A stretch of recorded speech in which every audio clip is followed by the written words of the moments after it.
तुम्हाला माहिती आहे का? मी काल म्हणलं होतं लोक उपवास मनःशांतीसाठी पकडतात. पण मी साबुदाणा वडा खाण्यासाठी बनवते. पण साबुदाणा वड्यापेक्षा त्याच्यासोबत सर्व्ह केलेल्या चटणीचीच रिक्वेस्ट खूप जास्त आली. म्हणूनच आज ही रेसिपी तुमच्यासोबत शेअर करते.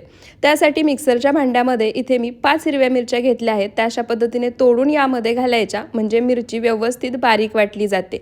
तुम्हाला चटणी जशी तिखट हवी आहे त्यानुसार हिरव्या मिरचीचं प्रमाण कमी जास्त करू शकता.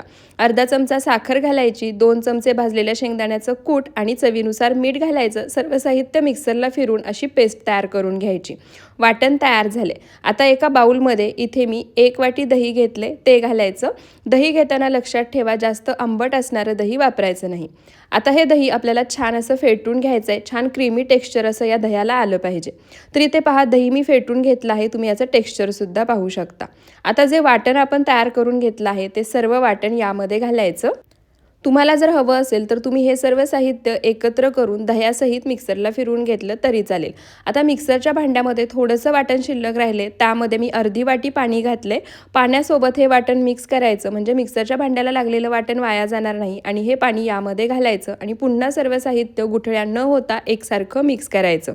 आता चटणी तुम्हाला किती पातळ हवी आहे त्यानुसार तुम्ही यामध्ये पाण्याचं प्रमाण घालू शकता. आणि इथे मस्त उपवासाची आंबट गोड तिखट दह्याची चटणी बनवून तयार झाली आहे. साबुदाणा खिचडी किंवा गरमागरम वड्यासोबत सर्व करायची आणि एन्जॉय करायचं. व्हिडिओ आवडला असेल तर शेअर